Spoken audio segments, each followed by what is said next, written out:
राधे राधे सभी को। अभी हम लोग क्वेश्चन डिस्कस करने जा रहे हैं। क्वेश्चन नंबर 8 यूपीएससी सीएसई 2025-26 के सी सेट का प्रॉब्लम नंबर 8। अभी हम लोगों ने क्वेश्चन नंबर 1 से 5 तक डिस्कस कर लिया था। अब जो क्वेश्चन नंबर 6 और 7 है वो आरसी का है, जो मैं बेसिकली ये मैथ्स और रीजनिंग के कंप्लीट होने के बाद मैं सोच रहा हूँ कि एक सेपरेट वीडियो बना दूंगा कि आरसी को आप कैसे अटेम्प्ट करोगे। तो उसके लिए मैं एक सेपरेट अलग से वीडियो बना दूंगा, ठीक है। अब हम आते हैं क्वेश्चन नंबर 8 को लेकर के, ठीक है। तो क्वेश्चन नंबर 8 बेसिकली बोल रहा है क्या कि जो वेट ऑफ एक्स है वह डिनोटेड बाई एक्स, ठीक है, और X is in KG, okay. So जो वेट ऑफ ए है, बी है, सी है, डी है, P Q R S R measured, और उसको मेज़र करने के बाद हमारे पास इक्वेशन दिया हुआ है। हमारे पास टोटल 6 इक्वेशंस है। एक है A plus B plus C plus D is equals to 17, दूसरा है A plus C is equals to 6, तीसरा है P plus Q plus R plus P plus Q plus S plus D is equals to 15, चौथा है P plus Q plus R plus B is equals to 17, पाँचवा है P is equals to R, और last जो equation है छठा Q is equals to S.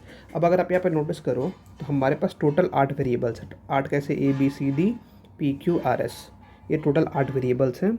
और अब देखो, अगर आपको एग्जैक्ट सभी के वैल्यू पता करने हैं तो जितने नंबर ऑफ़ वेरिएबल्स होते हैं उतने नंबर ऑफ हमें इक्वेशंस चाहिए होते हैं, तब जा कर के हम सारे की वैल्यू निकाल सकते हैं।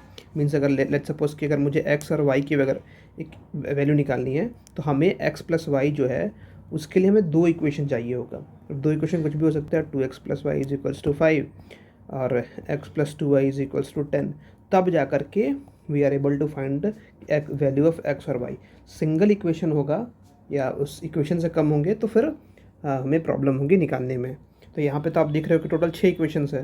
तो अगेन 6 इक्वेशंस है, इसका मतलब है कि हम एग्जैक्ट वैल्यू नहीं निकाल पाएंगे। और क्वेश्चन भी अगर आप नोटिस करो, ऑप्शंस भी जो हैं वो आपसे एग्जैक्ट वैल्यू के रिगार्डिंग पूछा ही नहीं है। ऑप्शंस अगर देखो, ये ऑप्शन जो बोल रहा है वो बोल रहा है बी प्लस डी का जो वैल्यू है, जो मतलब टोटल अगर आप कंबाइन करके उनका वेट करोगे तो वो आपके आएंगे less than P plus Q. दूसरा बोल रहा है कि अगर आप पी प्लस क्यू को अगर आपस में कंबाइन करके वे करोगे तो वो ज़्यादा होंगे ए प्लस सी से। तीसरा बोल रहा है कि पी का जो वज़न है वो क्यू से ज़्यादा है, और चौथा जो बोल रहा है वो कि क्यू का जो वज़न है वो पी से ज़्यादा है, ठीक है। तो ये चीज़ें हमें से पूछा है।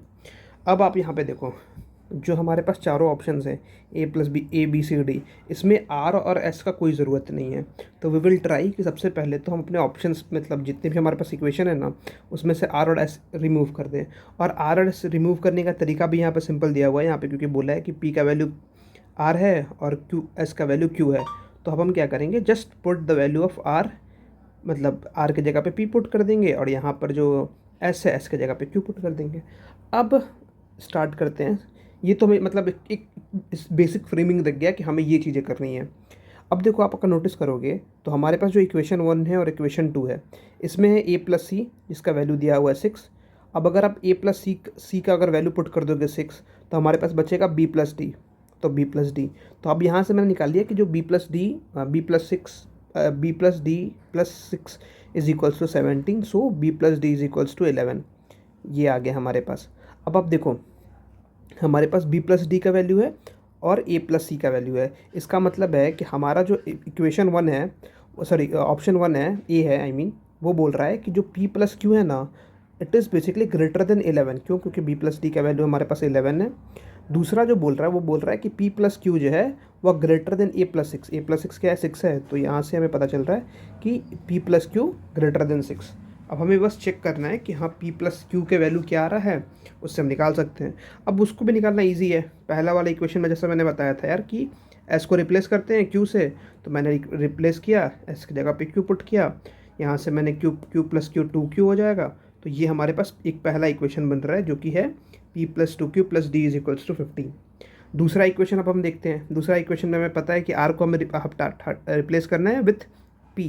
तो अब मैंने यहाँ पे क्या किया, P plus Q plus P plus B is equals to 17, और again P plus P 2p हो जाएगा, और plus Q plus B is equals to 17। अब आप अगर इन दोनों इक्वेशन को ऐड करोगे, अब यहाँ पे मैं ऐड इसलिए कर रहा हूँ क्योंकि देखो, पहला फ़ायदा, यहाँ p है, यहाँ पे 2p है, इसको ऐड करूँगा तो हमारे पास आ जाएगा बेसिकली 3p, यहाँ 2q है, यहाँ पे q है, तो इसको ऐड करूँगा तो यहाँ पे आ जाएगा 3q। अब हमें p प्लस q का ही वैल्यू निकालना है क्योंकि हमसे क्वेश्चन भी पूछा है यही चीज़ें, तो अब हम इजीली यहाँ से 3 कॉमन निकाल सकते हैं। सेकंड चीज़, b प्लस d का वैल्यू हमें पता है, अगर आप ऊपर देखोगे तो भी हम लोगों ने जस्ट फाइंड किया है कि b प्लस डी का जो वैल्यू है वो 11 है, तो इसीलिए तो अब मैंने क्या किया कि ऐड किया, तो ऐड करने के बाद ये इक्वेशन बना 3p plus 3q plus b plus D is equals to 32।